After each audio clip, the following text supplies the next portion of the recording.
Sir, আপনি তো আমার একজন শিক্ষক। লোকেদের মুখে শুনেছি শিক্ষক মা বাবার মতোই হয়। তাহলে আপনি তো আমার বাবার মতোই। তাহলে আপনি কি করে আমাকে বিয়ে করলেন? আমি যদি আগে জানতাম যে আপনি আমার মায়ের কাছে আমার জন্য বিয়ের প্রস্তাব দিয়েছেন, তাহলে আমি সরাসরি না করে দিতাম। জানি না কেন আমার মা আপনার মতো মানুষের সাথে আমাকে বিয়ে দিল। আমার এসব কথা আমার শিক্ষক শুনে বলল, দেখো, বিয়ের ব্যাপার হলো আল্লাহর হাতে। তাই যার সাথে যার জুরি লেখা তার সাথেই বিয়ে হবে। আমি বললাম, আমি তো এই বিয়েটা মেনে নিতে পারছি না। কোথায় আপনার বয়স প্রায় 50 চুই আর আমার মাত্র 14 বছর। আপনি আমার রুম থেকে বেরিয়ে যান। আপনি শিক্ষক নামের কলঙ্ক। এই কথা বলতেই স্যার যেন পশুর মতো হয়ে গেল। তারপর আমার শিক্ষক আমার সাথে বাকি বিষয়টা বলছি। 1 বছর ধরে আমাকে অষ্টম শ্রেণীর দায়িত্ব দেওয়া হয়। অষ্টম শ্রেণীতে 50 জন শিশু পড়ত, ছেলে ও ভাই আমাদের স্কুলে পড়ত। আমাদের স্কুলে এসএসসি পর্যন্ত ছিল। আমি শিশুদের খুব সুন্দর করে পড়াতাম। আমি কখনো বাচ্চাদের উপর রাগ করতাম না। আমি সবসময় বাচ্চাদের বুঝিয়ে শেখাতাম। এজন্য তারা আমাকে তাদের প্রিয় শিক্ষক হিসেবে মানতে শুরু করে। একদিন আমি যখন ক্লাসে বাচ্চাদের পড়াচ্ছিলাম, তখন একটা মেয়ে আমার কাছে এলো। সে 13 বছর বয়সী এবং অষ্টম শ্রেণীর ছাত্রী ছিল। মেয়েটা এসে আমার কাছে দাঁড়িয়ে বলতে লাগলো, স্যার, আমার বিয়ে আপনার সাথে হবে। আমি আমার সামনে রাখা খাতগুলো চেক করছিলাম এবং চেক করতে খুব ব্যস্ত ছিলাম। তাই হঠাৎ তার কথা শুনে হতবাক হয়ে গেলাম। আমি তার দিকে তাকিয়ে ভাবছিলাম, হয়তো আমি কিছু ভুল শুনেছি। তারপর আমি আবার জিজ্ঞাসা করলে সে বলতে থাকে, স্যার, আপনার সাথে আমার বিয়ে হবে আর আপনি আমার স্বামী হবেন। যখন সে আবার বলল, আমি কিছুক্ষণ তার দিকে তাকিয়ে রইলাম। সে খুব জোর দিয়ে কথাগুলো বলছিল, যেন সে যা বলছিল তা সত্য হয়ে উঠবে এবং সে যে বিশ্বাসের সাথে এই কথা বলছে তাতে আমি অবাক হলাম। সে দেখতে খুব নিষ্পাপ হয়েছিল। সে আবার বলল, স্যার, আপনার আমার সাথে বিয়ে হবে। আমি হব আপনার বউ আর আপনি হবেন আমার স্বামী। সে আবার এই কথা বললে আমি হেসে উঠলাম। সে যা বলছিল তা আমি তামাশা ভেবে উড়িয়ে দিলাম এবং আমি তাকে বকাঝকাও করেনি, বরং সে যা বলেছিল তা উপেক্ষা করে তাকে তার জায়গায় ফিরিয়ে দিলাম এবং তারপরে আমার কাজে ব্যস্ত হয়ে পড়েছিলাম। সে একটি শিশু, এটা ভেবে ওকে এড়িয়ে গেলাম। এরপর যখনই তাকে দেখতাম তার কথা মনে করে আমি শুধু হাসতে থাকতাম। সে একটি শিশু ছিল। সে খুব সুন্দরী ছিল, তার ক্লাসের সবচেয়ে মেধাবী মেয়ে ছিল। এই কারণেই সে অন্য শিক্ষকদের মতো আমারও নজরে ছিল। আমার শিক্ষার একটি নীতি হল, আমি সকল শিশুকে একই দৃষ্টিকোণ থেকে দেখি এবং সবার সাথে সমান আচরণ করি। আমি নিজেও এমন সময় পার করেছি বলে তার বুদ্ধিমত্তা ছাড়া তাকে অন্য শিশুদের সাথে আমি তুলনা করি না। এবং আমি জানি শিক্ষকরা যখন কাউকে ফেভারিট করে তখন খুব খারাপ লাগে। সেজন্য আমি সবসময় চেষ্টা করতাম এ বিষয়ে মনোযোগ না দিতে। আমি মেয়েটির কথা উপেক্ষা করেছিলাম। এই ঈদে যে সে একটি শিশু এবং সে যা বলেছে তার গুরুত্ব সহকারে নেওয়া দরকার নেই। তবে আমি অবশ্যই তার শিশুসুলভ কথা এনজয় করেছি। আমি ছুটির সময় স্কুল থেকে বেরোলাম যাতে আমি তাড়াতাড়ি বাড়ি পৌঁছে বিশ্রাম নিতে পারি। কিছুক্ষণ পর বাড়িতে পৌঁছালাম। ফ্রেশ হয়ে আমি আমার খাবার খেয়ে নিলাম। তারপর আরাম করে খেয়ে রুমে গিয়ে শুয়ে পড়লাম। আমি চোখ বন্ধ করেছিলাম, এমন সময় হঠাৎ আমার রুমের দরজা খুলে কেউ একজন ঢুকল। দরজা খোলার শব্দে চোখ খুললাম। চোখ খুলে দেখলাম মা আসছে। মাকে দেখে আমি সোজা হয়ে বসলাম আর উনি এসে আমার সামনে বসলেন। মাকে জিজ্ঞেস করলাম, কি হয়েছে মা, তুমি বিশ্রাম নিচ্ছিলেন না? আমার প্রশ্ন শুনে মা হাসতে লাগলেন আর বললেন, হ্যাঁ, তবে তোর সাথে আমার কিছু গুরুত্বপূর্ণ কথা বলার ছিল, তাই তো রুমে এসেছি। মায়ের কথা শুনে আমি ভাবলাম যে মা আমার সাথে কি এমন গুরুত্বপূর্ণ কথা বলতে চাইছিল। মা আমার সাথে কথা বলতে আমার ঘরে এসেছে। আমি তাকে বললাম, তুমি আমার সাথে কি কথা বলতে চাও বলো। আমি খুব চিন্তায় পড়ে গেলাম এবং মা আবার হাসতে লাগল। মা আমাকে বলতে লাগলো, হ্যাঁ, তোর সাথে আমার একটা গুরুত্বপূর্ণ কথা আছে এবং আমি এখন তোর সাথে কথা বলতে চাই, কারণ তোর বাবা তোর উত্তর জানতে চায়। এবার মায়ের কথা শুনে আমি আরও বিভ্রান্ত হয়ে গেলাম এবং একই বিভ্রান্তিতে আমার মায়ের দিকে তাকালাম। মা বলল, আসলে এখন আমরা তোর বিয়ে দিতে চাই। তোর বিয়ের বয়স হয়েছে, তাই তোর জন্য একটা মেয়ে খুঁজেছি। তোর মতামত জানতে এসেছি যাতে আমরা মেয়েটির পরিবারকে উত্তর দিতে পারি। মেয়েটি ভালো এবং শিক্ষিত এবং তাদের কোনো কিছুরই অভাব নেই। তোর বাবার সব কিছু পছন্দ হয়েছে। আর আমিও এটাকে খুব পছন্দ করেছি। তাই আমি তোর ইচ্ছা জানতে চাই, যাতে আমরা তাদের আমাদের বাড়িতে তোকে দেখানোর জন্য ডাকতে পারি। আমি মাকে বললাম, মা, আমি এখনই বিয়ে করতে চাই না। আমি এ বছরই মাত্র চাকরি পেয়েছি। এখন আমি ইনকাম করতে চাই, তারপরে বিয়ে করতে চাই। মা বলল, আমি আর ঘরের সকল কাজ সামলাতে পারি না। ঘরের সব কাজের ভার আমার উপর। এখন আমার বুড়ো মায়ের কাজ করার মতো শক্তি নেই। তোর বোন সারাদিন স্কুল আর টিউশন নিয়ে ব্যস্ত। আর আমি বাড়িতে একা থাকি। বাড়িতে বৌমা এলে সে আমার সঙ্গে কাজে হাত লাগাবে এবং আমার মন খুশি থাকবে। আমি বেঁচে থাকতে নাতি নাতনির মুখ দেখে যেতে চাই। আমি চাই না আমার ছেলের বিয়ে দেখতে না পেরে তার আগেই পৃথিবী ছেড়ে চলে যায়। মাকে বললাম, কি সব কথা বলছো? মায়ের কথা শোনার পর আমি অবাক হয়ে মায়ের দিকে তাকালাম, আর সেই নিয়ে অষ্টম শ্রেণীর ছাত্রীর কথা মনে পড়ল যে আজ আমাকে বলেছে আমার বিয়ে তার সাথে হবে আর আমি তার বর হব। সে যা বলেছে তা মনে করে আমি হেসেছিলাম, অথচ বাস্তবে আমার বিয়ে নিয়ে আলোচনা শুরু হয়েছে। মা বলতে লাগলেন, কোথায় হারিয়ে গিয়েছিলেন বাবা? তাড়াতাড়ি উত্তর দাও, যাতে মেয়ের বাবা মাকে যত তাড়াতাড়ি সম্ভব জবাব দিতে পারি। আমি অন্য কিছু ভাবছিলাম। তুমি যা ঠিক মনে করো তেমন করতে পারো। আমি আমার বাবা মাকে খুব ভালোবাসতাম এবং তাদের সিদ্ধান্তে খুব খুশি ছিলাম। আমি বলেছিলাম যে তুমি আমার জন্য যা সিদ্ধান্ত নেবে আমি তাতে রাজি।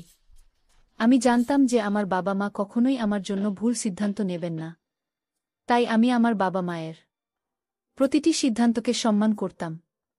মা আমার সিদ্ধান্ত শুনে খুব খুশি হলেন এবং আমাকে অনেক আশীর্বাদ করলেন এবং তার ঘরে চলে গেলেন। তারা আমাকে বললেন, ঘুমোতে খুব ভোরে উঠে তোমাকে স্কুলে যেতে হয়। মায়ের কথা ভেবে ঘুমানোর চেষ্টা করতে লাগলাম। আমি আমার বাবা মায়ের বড় ছেলে ছিলাম, তাই বাড়ির সবাই আমাকে সবচেয়ে বেশি ভালোবাসত। আমার ছোট ভাই বোনেরা আমাকে অনেক সম্মান করত। আমি যে স্কুলে চাকরি করতাম সেই স্কুলে আমার ভাইবোনকে ভর্তি করিয়েছিলাম। প্রথম দিকে আমি আমার শখের জন্য শুরু করি, যদিও আমি অন্য কিছু কাজ করতে চেয়েছিলাম, কিন্তু আপাতত এটাই যথেষ্ট ছিল। ভেবেছিলাম যদি কখনো ভালো চাকরি পেয়ে যাই তখন টিচিং ছেড়ে সেই কাজে লেগে যাব। কিন্তু তারপরও আমাদের বাড়িতে কোনো ধরনের অভাব ছিল না।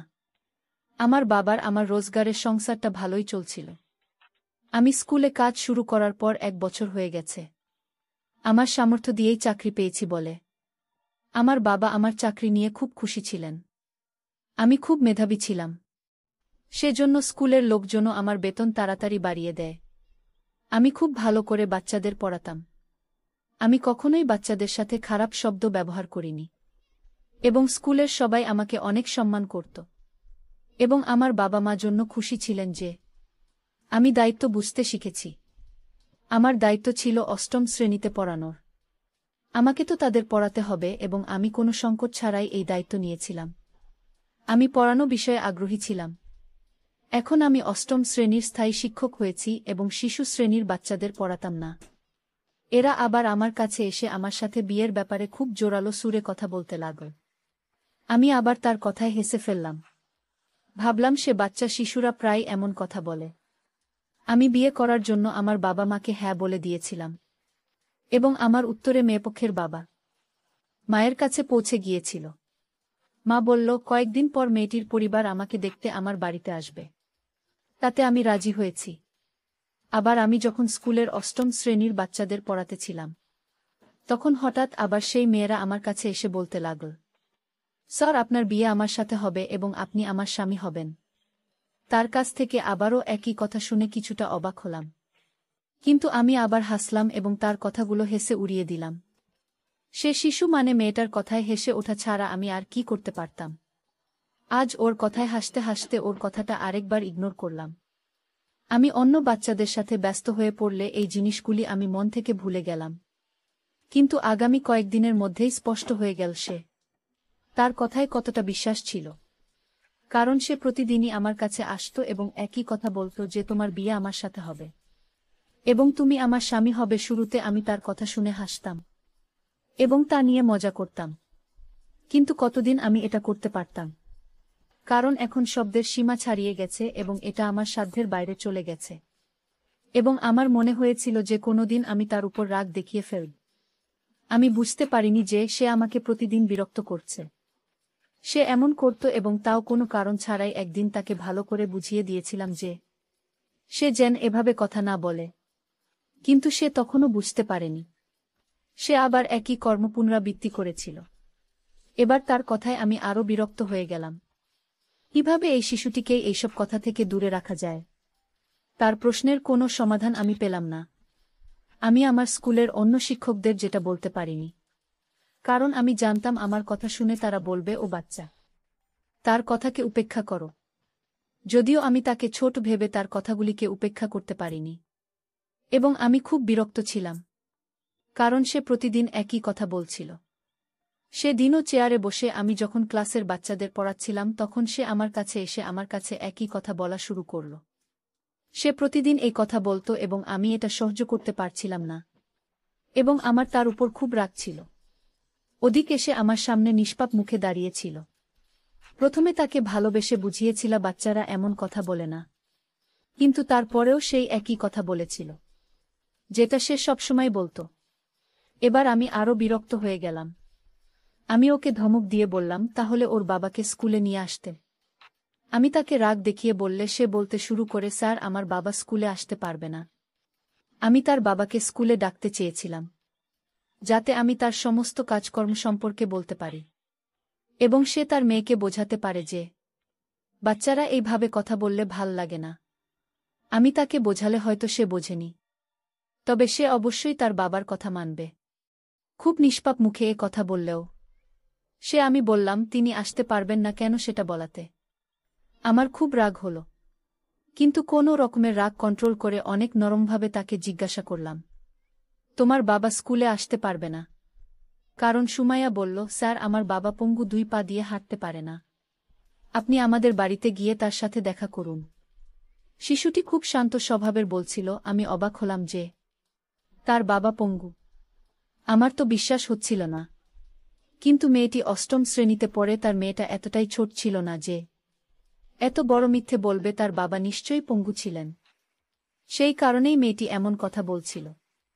ওর কথা শুনে আমি অবাক হলাম, কারণ আমি ঠিক করে নিয়েছিলাম ওর বাড়িতে গিয়ে ওর বাবার সাথে দেখা করব। তার স্কুলের পর ওর বাড়িতে যাব। স্কুল শেষ হওয়ার পর আমি গুরুত্বপূর্ণ কাগজপত্র ফাইল তুলে নিয়ে স্কুল থেকে বেরিয়ে গেলাম। সেই মেয়ে সুমাইয়া আমার সাথে ছিল, কারণ আমার সাথে সেই মেয়েটিও মনে ছিল যে আমি তার বাড়িতে তার অসহায় বাবার সঙ্গে দেখা করতে যাব। অনেকগুলি রাস্তা দিয়ে যেতে যেতে অনেক দেরি হয়ে গিয়েছিল। প্রায় 20 মিনিট পরে আমরা তার বাড়িতে পৌঁছলাম। সেটি খুব বড় না হলেও একটা ছোট পুরনো বাড়ি ছিল। তারপর সেই মেয়েটার সাথে ঘরে ঢুকলাম। বাড়ির দেওয়ালগুলো দেখতে খুবই অদ্ভুত এবং পুরনো টাইপের। বাড়িটা দেখতে একটা ভুতুড়ে মুভি টাইপের বাড়ি, যা দেখে আমি একটু চিন্তিত হয়েছিলাম, কিন্তু তারপর সাহস সঞ্চয় করে তার বাবাকে দেখতে গেলাম। কিন্তু বাড়ির কোথাও তাকে দেখা যাচ্ছিল না। এক ঘর থেকে অন্য ঘরে এবং তারপর উঠোনে।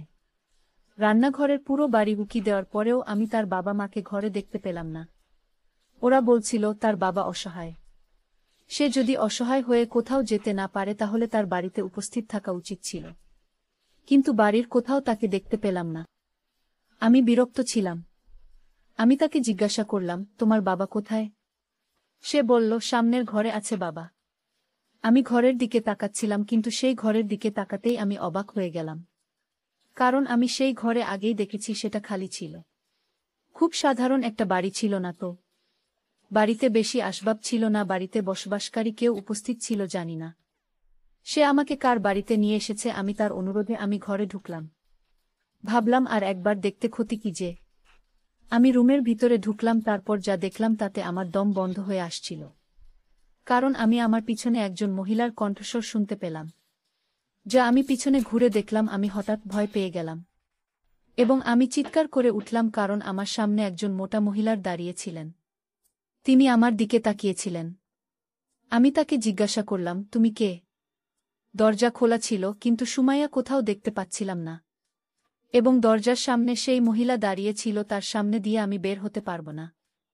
সে কি ছিল আমি জানি না, কিন্তু আমার তাকে খুব ভয় লাগছিল, কারণ সেই মহিলাকে দেখে মনে হচ্ছিল উনি খুব রেগে আছেন। আমি যেসব সম্পর্কে চিন্তা করছিলাম, মহিলা বলল, আমি সুমাইয়ার মা, আর এখন তুমি নাকি তাকে বিয়ে করতে যাচ্ছ। এই কথাটা বলতে আমার চোখ বড় বড় হয়ে উঠল।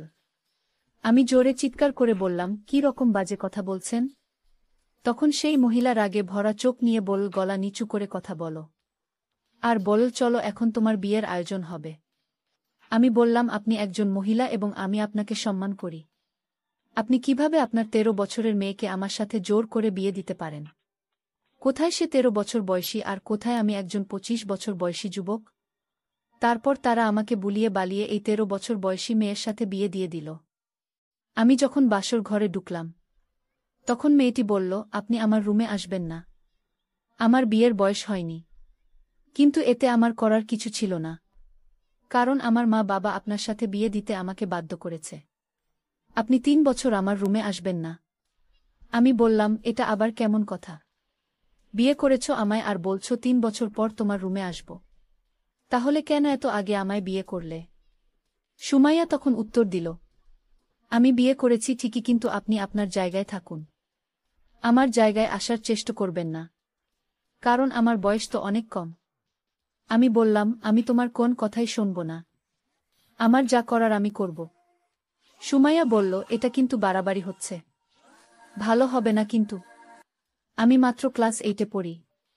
তারপর আমার স্বামী আমার কোনো কথাই শুনল না, তার নিজের মতো করে আমাকে।